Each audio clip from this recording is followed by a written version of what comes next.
Bismillahirrahmanirrahim. Assalamualaikum warahmatullahi wabarakatuh. Selamat pagi anak-anak solihah. Apa kabar semuanya? Semoga semuanya dalam keadaan sehat walafiat. Semoga semuanya tetap semangat setelah berlibur sekian lamanya. Dan sekarang kita sudah mulai kembali ke sekolah walaupun dalam kondisi belajar online ya. Senantiasa berpikir positif bahwa segala sesuatu ada hikmahnya. Allah tidak pernah memberikan ujian di luar batas kemampuan kita. Dan tentunya hal buruk apapun yang terjadi pada diri kita, yang kita rasa buruk belum tentu buruk menurut Allah. Maka selalu ada hikmah di balik setiap kejadian. Yang harus kalian lakukan adalah senantiasa berpikir positif. Harus itu ya Mbak ya.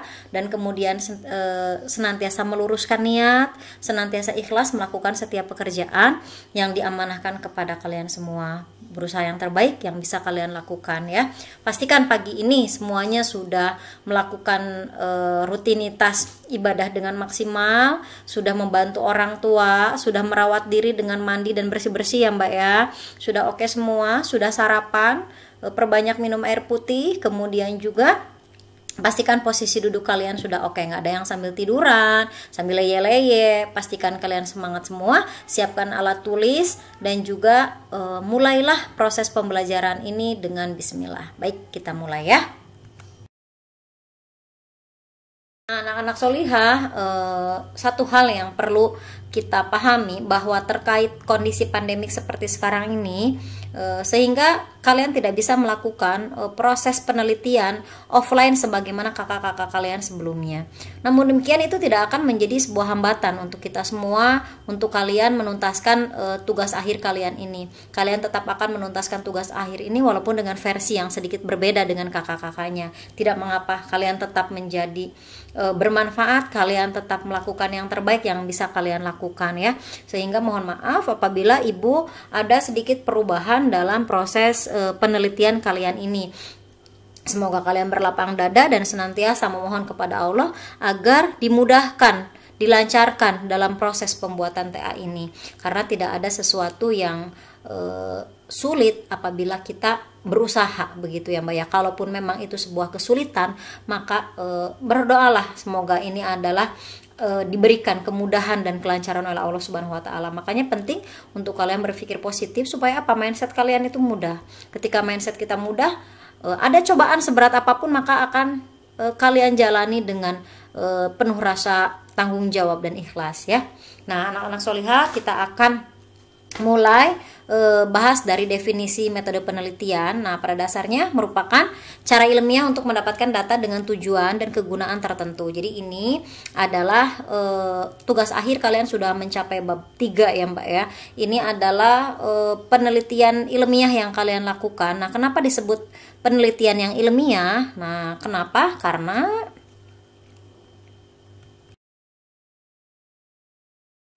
berdasarkan hal tersebut terdapat 4 kata kunci yang perlu diperhatikan kenapa disebut karya ilmiah. Yang pertama, dilakukan dengan cara yang ilmiah, yaitu didasarkan pada ciri-ciri keilmuan yang rasional, empiris, dan sistematis. Jadi pembuatan TA ini tidak asal membuat TA, tidak dapat tiba-tiba begitu ya, apalagi nanya sama orang pintar selain musyrik, juga tidak ada efek bagusnya begitu ya. Jadi cara ilmiah itu berarti bisa dibuktikan dengan cara-cara yang ilmiah ya. Nah, apa itu rasional, empiris, dan sistematis? Mari kita lihat. Nah, rasional itu berarti kegiatan itu dilakukan dengan cara yang masuk akal. Nggak ada tugas akhir itu dilakukan dengan sulap, tiba-tiba cering langsung selesai bab 4. Nggak ada ya. Dilakukannya dengan cara yang masuk akal.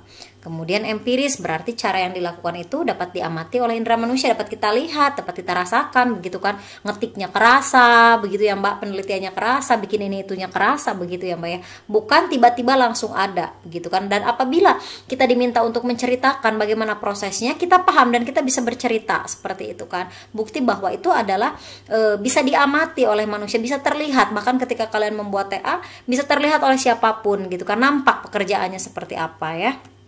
Dan kemudian yang keempat, sistematis, artinya proses yang digunakan dalam penelitian itu menggunakan langkah-langkah tertentu yang bersifat logis atau masuk akal. Jadi ada langkah-langkah tertentu yang kita lewati, misalnya dari mulai kalian menulis bab 1, dari mulai judul begitu ya, ke bab 1, ke bab 2, ke bab 3, semuanya logis. Tidak ada yang di luar nalar kalian ya kan? Baik, kita akan lanjutkan.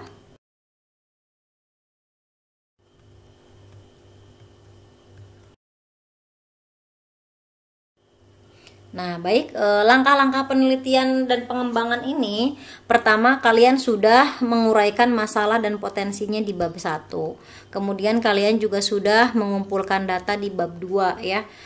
Kemudian di bab 3 pun kalian sebetulnya sudah membuat RPP. Namun, karena kita akan membuat video edukasi, maka kalian perlu menambahkan desain video edukasi yang akan kalian buat ini di bab 3. Jadi, tambahkan langkah-langkah membuat video yang akan kalian buat seperti itu ya, sesuai dengan materi dan jenjang kelasnya. Dalam desain ini kalian menuliskan langkah-langkah dari pembuatan video. Terserah kalian membuat video seperti apa, apakah video edukasinya seperti Bu Guru membuat PowerPoint template kemudian divideokan, atau membuat dari aplikasi KineMaster, atau misalnya dari aplikasi-aplikasi yang lain. Ibu berikan kebebasan kepada kalian untuk membuat video edukasi sebagai pengganti kalian penelitian di lapangan begitu ya. Nah, video itu harus dituliskan langkah-langkahnya seperti apa saja, sehingga kelak ketika dilihat oleh para guru itu bisa menginspirasi. Nah, setelah itu kalian uji cobakan. Nah, uji cobakan itu kalian bisa nanti akan diarahkan oleh sekolah sesuai dengan judul masing-masing. Kalian akan mengarahkannya kemana, seperti itu ya Mbak ya. Kalian akan mengarahkan kemana untuk proses pembelajaran tersebut. Kalian akan share video edukasi kalian, dan kemudian kalian akan memberikan soal yang tidak perlu banyak, misalnya 10 soal kuesioner dan 10 soal yang terkait dengan materi tersebut, sehingga nanti bisa dicek apakah anak tersebut paham dengan materi yang kalian sampaikan, dan apakah anak tersebut menjadi termotivasi dan senang dengan video edukasi yang kalian berikan. Dan kemudian nanti ada proses pembahasan ya. Nah, dalam pembahasan ini nanti ada pembahasan terkait kuesioner dan soal tesnya, begitu ya, ada analisisnya, baru kemudian kesimpulan. Nah, anak-anak solihah, kalian sudah sampai di tahap ini. Nah, ini kalian tinggal buat langkah-langkah video yang akan kalian buat itu seperti apa, tuliskan secara sistematis. Lanjut nanti kita langsung uji coba ya. Baik, insya Allah semuanya akan mudah, akan lancar. Berdoa sama Allah ya Mbak ya, semoga Allah beri kemudahan. Baik, kita lanjutkan. Nah, ini dia untuk masalah atau potensi. Ibu mengulas secara singkat di bab 1 bahwa kalian mengemukakan masalah yang kalian temukan dalam proses pembelajaran. Nah, masalah itu ketika antara harapan dengan kenyataan tidak sesuai, begitu ya Mbak ya, maka disebut masalah. Jadi ketika kalian ingin mengajar fisika, tapi ternyata fisika itu sulit. Nah, makanya itu terjadilah masalah. Kenapa sulit begitu kan? Harapannya bisa jago fisika tapi ternyata sulit. Nah, berarti itu masalah. Nah, masalah itu sudah kalian kemukakan di bab 1 ya. Di bab 1 itu kalian sudah bahas yang terkait dengan masalahnya itu apa, kemudian materinya apa. Kalian sudah bahas materi yang kalian ingin bahas, ada yang fisika, ada yang kimia, ada yang biologi, ada yang matematika. Nah, kemudian kalian sudah menawarkan juga obatnya atau solusinya berupa media dan juga metode, begitu kan. Nah, karena sekarang dalam kondisi pandemik seperti sekarang ini, kalian berarti medianya kalian tambahkan dengan video edukasi seperti itu sebagai alternatif dalam pembelajaran online seperti itu ya. Kemudian jenjang kelasnya harus jelas, kalian akan melakukan penelitian di mana. Nah, dari ketiga hal ini maka kalian akan membuat desain berupa video edukasi seperti itu. Bisa dipahami ya Mbak ya? Oke, kita lanjutkan. Pengumpulan data ini kalian sudah ada di bab 2. Pada bab 2 kalian sudah mengumpulkan data berdasarkan pendapat-pendapat para ahli ya Mbak ya. Nah, dari para ahli tersebut kalian sudah membuat bab 2 yang luar biasa. Nah, kita sudah melewati masa itu ya.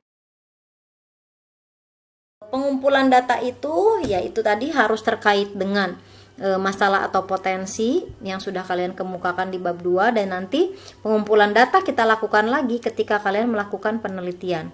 Hasilnya berupa data ya. Nah, selanjutnya kita akan membuat desain ya. Nah, desain ini kalian sudah membuat RPP di bab 3, namun di sini karena kalian akan online, maka kalian akan membuat SOP atau modul khusus yang berisi apa tadi Ibu sampaikan, langkah-langkah dalam membuat video edukasi. Kalian tinggal menambahkan ini pada bab 3 kalian ya. Kalian tinggal menambahkan SOP dari video yang akan kalian buat, itu langkah-langkah pembuatannya seperti apa, dan mungkin setiap anak akan berbeda aplikasi yang digunakannya ya. Boleh seperti apa saja. Nah, secara umum muatan dalam video edukasi ini harus mencakup kepahaman peserta didik, sehingga targetnya ketika anak didik menonton video edukasi yang kalian buat, mereka akan paham terhadap materi yang kalian ajarkan. Kemudian selain itu, mereka juga akan termotivasi dan tertarik terhadap pembelajaran yang kalian berikan walaupun itu secara online. Kemudian guru dan orang tua merasa nyaman karena terbantu dengan adanya video tersebut.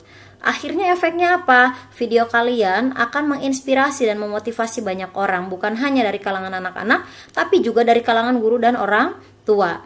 Dan harapannya semoga itu menjadi pahala jariah untuk kalian ketika video tersebut bisa memberikan manfaat untuk orang lain di jenjang yang berbeda. Begitu ya Mbak ya. Nah, baik, selanjutnya nanti kita akan melakukan uji coba. Nah, uji coba itu nanti kalian akan dipostkan sesuai dengan tempat kalian melakukan penelitian. Kemudian kalian akan minta izin kepada walasnya untuk men-share materi yang kalian sampaikan itu. Begitu ya Mbak ya. Nah, setelah itu kalian nanti akan meminta data berupa hasil tesnya anak-anak dari soal yang kalian berikan. Kalian akan membuat soal, kemudian diujikan kepada anak-anak. Soalnya tidak perlu banyak-banyak. Kemudian setelah itu kalian juga akan memberikan soal kuesioner, dan itu kalian akan mendapatkan data dari uji coba tersebut. Kalian akan mendapatkan 2 data, yaitu hasil soal tes dan satu lagi adalah kuesioner, seperti itu ya. Nah, ini dia instrumen anak-anak semua yang akan kita buat itu, yaitu untuk menguji kepahaman berupa soal tes. Tergantung tesnya itu mau lisan atau maupun praktik. Kalau misalnya mau tulisan atau mau praktik, itu tergantung dari materinya masing-masing. Misal target kalian itu supaya anak-anak paham dan tahu dari materi yang disampaikan, berarti bisa tes tulis begitu ya, untuk menguji hafalan anak-anak atau ingatan anak-anak. Tapi kalau misalnya untuk menguji keterampilan motoriknya, kalian bisa minta mereka untuk menceritakan kembali, misalnya seperti itu ya, lewat pesan suara. Nah, kemudian juga untuk mengetahui minat peserta didik, kita akan membuat kuesioner apakah si anak tersebut tertarik atau tidak dengan video yang kita share begitu ya. Maka kuesioner ini bisa mencakup 10 soal, dan ini ada lagi kuesionernya yang dibuat untuk guru dan orang tua. Apakah guru dan orang tua merasa terbantu, merasa nyaman dengan video edukasi yang kalian buat ya. Nah, kemudian pada pembahasan, nah kalian perlu proses evaluasi dan rekomendasi. Jadi pembahasan ini kalian akan membahas dan menganalisis hasil dari pembelajaran tadi, baik hasil tesnya maupun hasil kuesionernya ya. Jadi nanti kalian akan dibahas secara detail begitu kan, apakah video yang kalian buat itu memberikan kepahaman kepada anak-anak dan memberikan kenyamanan serta motivasi untuk anak-anak, seperti itu ya. Nanti kita akan bahas itu di bab 4.